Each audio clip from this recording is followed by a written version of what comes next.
Okay, let's unpack this. We've got some really compelling material a listener shared. Right. And it's grappling with one of the, well, toughest questions in relationships, isn't it? Absolutely. That question of Yeah. how do you know? How do you know if you're just hitting normal bumps, Yeah. the usual stuff, or if something's actually fundamentally off course? And maybe even harder, what do you do when the person you love just isn't changing, despite everything? It's a place so many people find themselves stuck. Yeah, wondering, is this frustration just a phase? Or is it like a major red flag I shouldn't ignore? Exactly. So this deep dive, it's built around a chapter from a book that offers a framework. It's pretty blunt, actually, Oh, called the Let Them Theory. And it tackles everything, really from those small daily annoyances. ones that just grind you down. Yeah, those. Right up to navigating genuine heartbreak. Okay. So our mission today is to pull out the key insights from this source Okay. to help you, the listener, hopefully get a bit clearer on these really tricky relationship dynamics. And at its heart, this chapter is exploring that core tension, right? When is conflict just part of it, part of building a life? And when does it signal something basically incompatible? When do you practice acceptance about the let them be? Versus when does that acceptance mean facing a really painful truth about the relationship itself? Yeah, that's the tightrope. So let's dive right into that core dilemma our listener brought up. How do you figure out what's fixable versus what's a deal breaker? Well, this source, it lays out two kind of non-negotiables for long-term relationships. Pretty helpful starting point. Okay, what are they? First, and maybe this sounds obvious, but both people absolutely have to want the relationship. Right, and be willing to put in the work. Exactly. That's table stakes. But that's just the start, isn't it? What's the second one? The second one, and this is a really critical distinction it makes early on, is that the issues, the friction points, they must not demand that either person sacrifices their fundamental dreams or their core values. Ah, okay. So this isn't about, like, compromising on pizza toppings. No, definitely not. This is the big stuff, the foundations. Which leads us, I guess, to the central idea of this framework, the let them be principle. Exactly. And it hits you with a really tough question right off the bat. Which is? Can you honestly, truly love your partner exactly as they are right now, in this moment? Oof. That's dark. It is. And the trap, the source warns, is getting hung up on who they used to be. Or maybe who you wish they'd become. The potential. Right. Loving the potential or the memory or anything but the actual person in front of you. And that leads to... Well, this is where the framework gets really blunt. It says, people may never change. Wow. And you certainly can't make them change just because you want them to. Holding on to that hope, that expectation. Doesn't work. It actually weakens the connection. It erodes the love and builds up this deep resentment. So the advice is tough. Yeah. Assume they will never change on this issue. That is a really hard pill to swallow. Seriously. It is. So, if criticizing or resenting isn't the answer, what does the framework suggest you actually do? Instead of trying to change them, you focus on your response. Okay. You've basically got two paths. Either you choose to fully accept them as they are right now, or you try having a loving, productive conversation about the issue. Because the author points out, sometimes they might genuinely not even realize how big a deal it is for you. Okay, that makes sense. And if you go the conversation route, does the source offer any tools? It does. It gives us this strategy for influence, or maybe understanding the limits of influence, called the ABC loop. ABC loop. Okay, tell me more. Right, so it's a process you engage in, not something you do to them, if that makes sense. Okay, break down the ABCs. So A is apologize if you need to own any part of the dynamic, and then ask open-ended questions. Try to see it from their side. Got it. B. B is back off. Give them space and just observe their behavior over time without judging or nagging. Okay, back off and observe. And C. C is celebrate any small progress you see, and crucially, model the change you want to see in your own behavior. Model the change. Interesting. But there's a really important warning attached to this in the material. Which is? Use this ABC process with the hope they might shift, maybe, but never with the expectation. Yeah, because they're still their own person. Exactly. They have autonomy.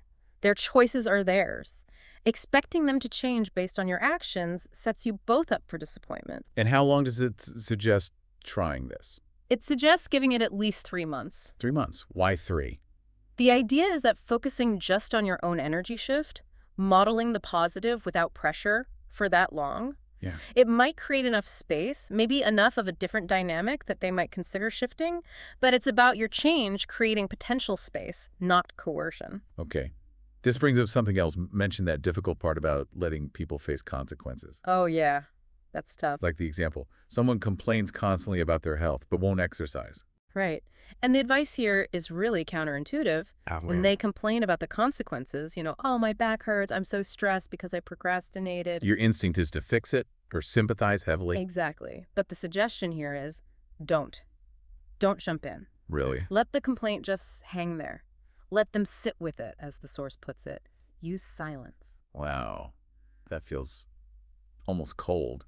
But I guess the point is... The point is that their discomfort with the consequence felt without immediate external rescue might be the actual spark for their internal motivation to change. Okay, so you let them sit with it.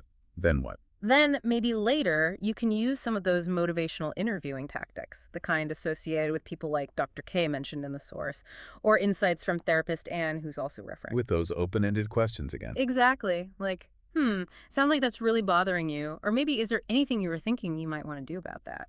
So it shifts it back to them. Completely. It's not you pushing solutions. It's helping them maybe articulate their own internal conflict between their desires and their actions. Puts the ball firmly in their court. Okay, makes sense. So let's say you've done all that. You've done the ABCs, you've modeled change, you've let consequences land, you've waited the 3+ months. Crickets. Nothing's changed on their end. Right. What then? The framework is super direct here. Their behavior or the lack of change is the answer. Meaning? It means changing this particular thing isn't a priority for them right now. Or they aren't ready. Or maybe they just aren't capable of it. Whatever the reason, their actions tell you where things stand. You have your answer. You have your answer. Delivered loud and clear through their behavior. And this is where the ABC loop expands, right? Into ABCD. That's right. You've done ABC, now you've got to face D and E. Okay, step D is decide. Decide if this issue, this thing that isn't changing, is a deal breaker for you. And how does the source define a deal breaker? Because that term gets thrown around a lot. It defines it really sharply. A deal breaker is something you honestly cannot envision living with for the rest of your life. Not just annoying, but fundamentally incompatible with your long-term well-being or vision. Exactly. It's not a minor preference, it's core. So the crucial question you have to ask yourself is, could you truly, honestly spend the rest of your life with this person if they never, ever change on this specific point? that's a heavy question. It is. And the framework says, regardless of your answer, yes, I guess I could live with it, or no, absolutely not, you move to step E, because something has to change now. Okay, step E, what is it? Step E is ND, you're complaining about it, or ND, the relationship. Whoa, stark choice. It really is. It's presented as the point of ultimate clarity. They aren't changing on this thing you've identified, so you have two options left. Option 1, stop complaining. And that means really stop. Yeah, the source emphasizes this. It means genuinely letting it go. No more bitching to yourself, no passive-aggressive comments, no venting to friends about it. You have to fully accept it. Right. The principle is, if you choose to stay, you owe it to them and to yourself to choose them exactly as they are, embracing that reality without resentment. Or option 2, end the relationship because you've decided it is a deal breaker you can't live with. Precisely. There's a personal example in the source, right? From the author. Yeah, about her own marriage. It makes it really concrete. Her ADHD-related tendencies, messiness, lateness. Contrasting with her husband's more organized, calm. Exactly. A classic dynamic many couples probably recognize in some form. And it's a great illustration because it shows that even with love, even with effort on her part, some core traits or ways of being might just persist. You can try to manage them, maybe improve aspects, but the fundamental tendency might remain. So how did her husband handle it using this framework?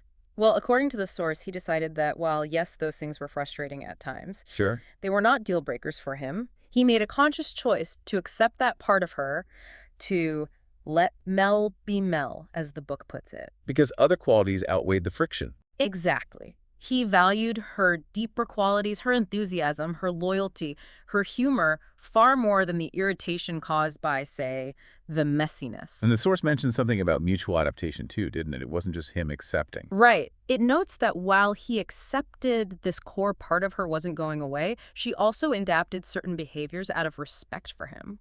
Like what? Like being quiet when getting ready early, knowing he needed that calm.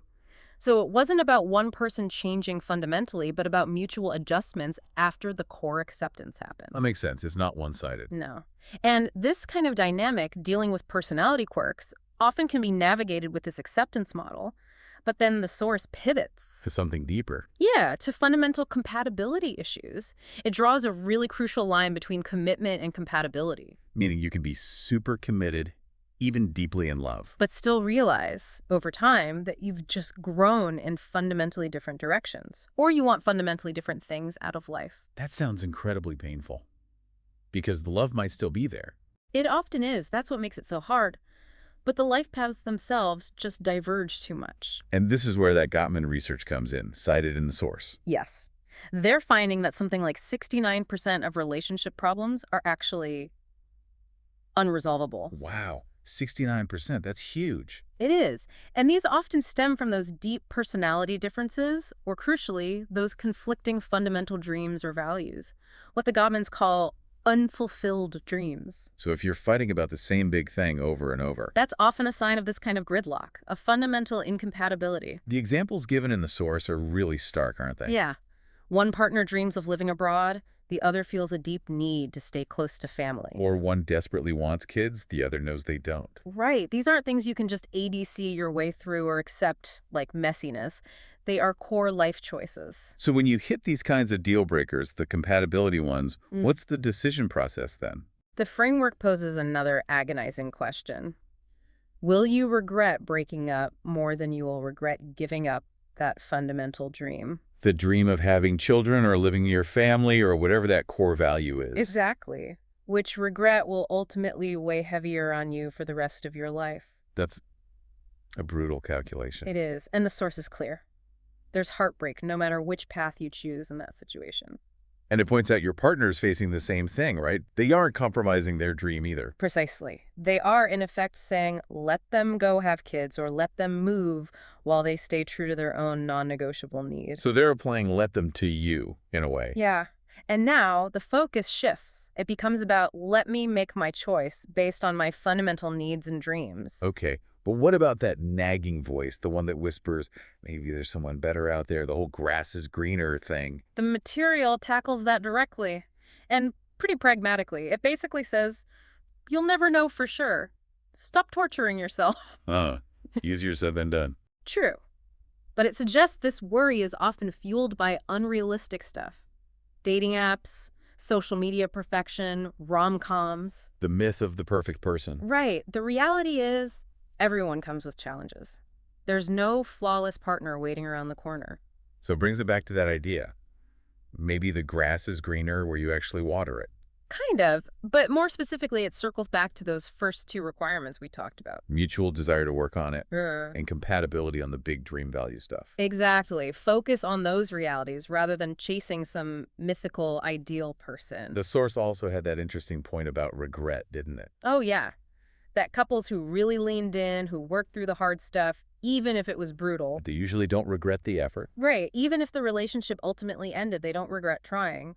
Regret, apparently, often comes from not trying hard enough. From avoiding the tough talks. Or skipping therapy when it might have helped. Exactly. Holding back, not giving it your all, or not facing the truth together. Okay. But sometimes, even after all that, the ending is necessary.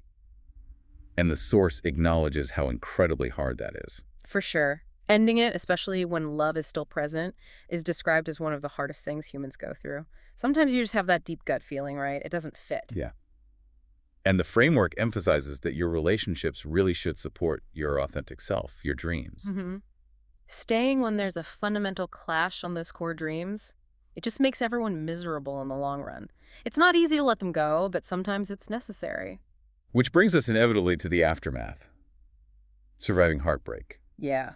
The source calls it what it is, a profound form of grief. Grieving the person, but also the future you lost. Exactly. The life you planned, the identity you had as part of that couple, it's a massive loss. And there's that physiological piece mentioned, drawing on therapist Anne's insights. It's not just emotions. No, not at all. This person literally gets wired into your nervous system, your daily rhythms, your sense of safety, everything. So breaking up isn't just emotional pain, it's like having to physically unlearn being with them. That's a great way to put it. You're rewiring your brain and body. And the source challenges that old saying, time heals all wounds. Right. It counters with, time doesn't heal, what you do with time does. Action is key. So it offers actual practical strategies based on research. Yeah, several concrete things you can do to navigate heartbreak more constructively. Let's run through a few. What's first? A big one is the 30-day no contact rule. Why specifically no contact? To break those ingrained nervous system loops, seeing them, talking to them, it just reactivates everything you're trying to unlearn. Makes sense. What else?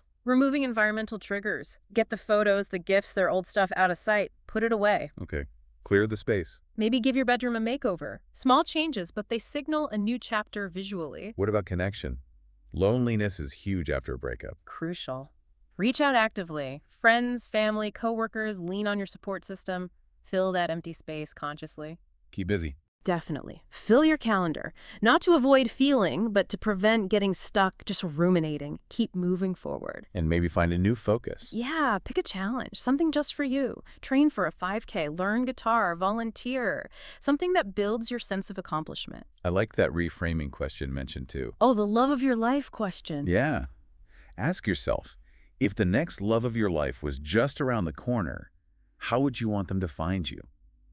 How would you be spending this single time preparing yourself? It's powerful, isn't it? Shifts focus from loss to possibility and intentional living. There's a warning too, though, about why you make changes. Right. Avoid the revenge body or getting fit for them. Do it for you. The motivation has to be internal. And does it give any hope on timing? How long this awfulness lasts? It mentions research suggesting about 71% of people feel significantly better around the 11-week mark. Okay, so there is light at the end of the tunnel, typically. Yeah, but it reinforces progress comes from action, from doing the things that help you heal and rebuild. So all of this figuring out issues, applying let them, facing choices, surviving heartbreak, it all seems to circle back to one core thing at the end of the source material. The most fundamental relationship of all. The one with yourself. Exactly. You are, as the source puts it, the love of your life. It's not about a relationship giving you worth. Your worth is inherent. Right.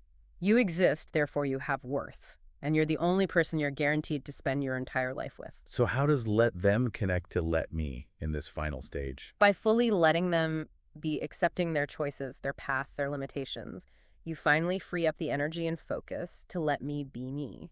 And what does let me really mean here? What actions does it imply? It means actively prioritizing your own happiness, chasing your dreams, setting firm boundaries. Choosing relationships that actually lift you up. Yes, and having the self-love to walk away from situations that diminish you or require you to sacrifice your core self.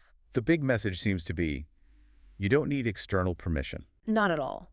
You don't need validation to live the life that feels true to you. Everything you're looking for starts within. The source summary of the let them theory kind of ties it all together, doesn't it? Yeah, it does. It frames the core problem. As accepting less than you deserve, chasing people who can't commit, refusing to see people as they are, basically giving away your power. And the fundamental truth it offers is that real relationships are about loving people as they actually are. Accepting their behavior is key. It tells you everything. Which leads to the solution. Your power isn't in changing others. It's in accepting their behavior at face value as the truth and then changing how you show up. And paradoxically, that kind of acceptance and boundary setting is what tends to attract the love you deserve and deepen the healthy relationships you already have. So let them means accepting their behavior as their reality. And let me means choosing how love, especially self-love, shows up in your life, moving from chasing to choosing. Wow. Okay.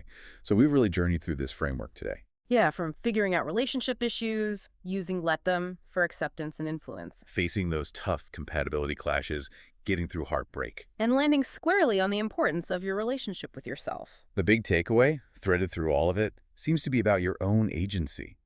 Your power lies in your response, your choices. Especially the choice to honor yourself and what's fundamentally important to you, your core dreams. Which leads perfectly into that final provocative thought the source leaves us with. Right. As you, the listener, reflect on all this, consider, is there a fundamental dream, a core value that you might be unknowingly compromising right now in a relationship?